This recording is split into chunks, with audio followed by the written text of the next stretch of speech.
The Astral, Part 3, important recapitulation of base concepts that describe everything, including reality at large. Hello again, my friends, I hope you are all doing well. Thank you for joining me here once more. I am Mari Swaruu. As the principle of oneness states, everything is source, the original source from which everything that once existed, exists, and will ever exist spawns from, existing outside duality, outside all contrast where everything is understood to be part of the same. The principle of no time states that time is a construct of the mind, a side product of having awareness and a side effect of having a sequence of thoughts. It does not exist independently from consciousness or the consciousness that is experiencing it as part of itself. And as the principle of non-locality states, there is no space, no here and no there, as everything exists in one unique spot that is everywhere and at the same time nowhere because everything is here. And concepts of distance and volume are also constructs of the mind, the result of how each consciousness interprets the non-local field of potential energy it is part of, the potential energy that is nothing else but pure consciousness, and where the ether is that potential energy and gravity is a vector flow within that potential energy ether field. And all the above is a construct of the mind, of the great sense of source oneness, and of its ideas and attachments from where every other consciousness is manifested, as well as everything else, all as part of itself. There is no here, no there, no matter, no energy, no particles, no present, no past and no future, therefore, no time. Everything is here, everything is now. And everything is how consciousness interprets its own thoughts and the attachments it developed to them. Everything is the result of how consciousness interprets its own ideas, therefore there are no rules, and no universal laws, as the imagination coming from consciousness is the limit to what can be and what cannot be. All laws, rules, and limitations only exist within a limited context developed by more ideas coming from those who thought them. All smaller or lesser consciousnesses that define individuals are also spawned from the group of ideas and the concepts source has assigned to each one, in the shape of the span of awareness each one will have, and to the evolutionary level it will have as compared to similar others, where existing in low frequencies is equal to low awareness, and a higher frequency to more awareness.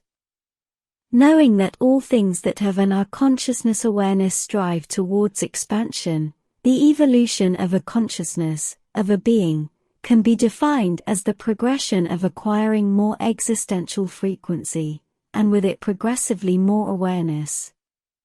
And from the awareness level that being has and is, it will manifest the apparently external world it lives in perfect accordance and synchronicity with its level of consciousness awareness and vibration. No being can experience anything that is not in its awareness vibration perception, because if it does not have the correct contexts and agreements of perception with other beings with consciousness, those who are generating that which is being collectively experienced, the being simply will not understand, and that being with no context will experience only the parts of that reality that are a vibrational match to it, and nothing else. Each being with consciousness awareness will only be able to experience reality, with all its rules, laws, and limitations that are a match to itself. The reality a being experiences is who that being is. The material world is part of the astral, and it is only defined by laws and limitations placed and observed there by the perception agreements of the beings who inhabit that existential realm, and part of those laws and rules is that they will experience only what the biological body, as a perception filter, will allow them to perceive. Thoughts are frequencies and consistent repetitive ones define the character and the personality of each individual, and its existential vibration. They define who each soul is. Considering all this, let's proceed with the astral planes of existence. There is only one thing that really defines the astral as a whole, and it is that at large there are no rules there, from the context of ones of the world of the living. This means that every consciousness in the astral will experience and will manifest whatever is a vibrational match to itself. This includes the world of the living as well as it is part of the astral. Each person, or each individual will experience the astral according to who they are, and to their vibration. They will manifest their thoughts and whatever holds their attention the most. Therefore each living person who attempts to define the astral will have a unique and individual perception and idea of it, how it is described and defined, me included. So, in my perception, every person who is defining the astral, or who is sharing its experiences there will be unique and cannot be taken as false, as the experience largely will only be individual, except shared experiences which in reality are had, because two or more souls have a set of perception agreements that allow them to synchronize. The astral will be experienced in a personal way, so it will always be relative to each individual. Therefore, what one person experiences in the astral will not necessarily coincide with what other people are experiencing there. Someone may see what is happening to someone in the material world, but it will not necessarily coincide with what that person is actually experiencing there. The vast majority of near-death experiences are very peaceful and positive, with few exceptions, but those few exceptions may be because the physical body, although damaged, it may still be filtering perception to one or another degree. For example, there is a well-known case of a brain surgeon who suffered from acute meningitis, and had a near-death experience where he described to be trapped in a dark and humid tunnel. This for me is mostly caused by his physical body still providing some distorted reality filtering. The part of the astral which is closest to the material realms, defining closer as being similar in existential frequency, will copy most of the material world's attributes, including buildings, streets, and structures, as well as a similar perception of time. And this lower astral realm will be similar in frequency because the beings who inhabit it are in that vibration because they are heavily influenced by the world of the living, as they also influence it from the lower astral as well.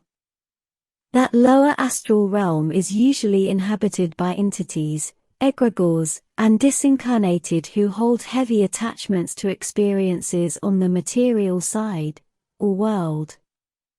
When a being, or a group of beings in the astral hold their attention on other things there that do not have anything to do with the world of the living, the external structure of the world they experience there will also change, as well as their perception of time, and where if they have lower vibrations, thoughts and experiences they will experience what will be a match to them, more ugly things, and if they vibrate higher then they will go to nicer and more positive realms. Defining a realm as a place that is individually and collectively generated and manifested by two or more beings who share the same, or at least similar perception agreements.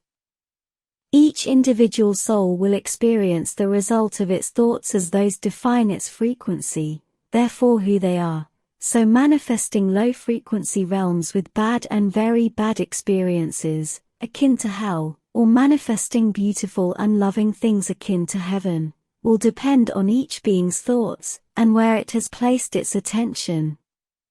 Although from an objective point of view, victims in general do exist, from the more expanded or absolute point of view, all souls are in total and perfect control over everything they experience thanks to all that I have described above. It all depends on which thoughts they are entertaining.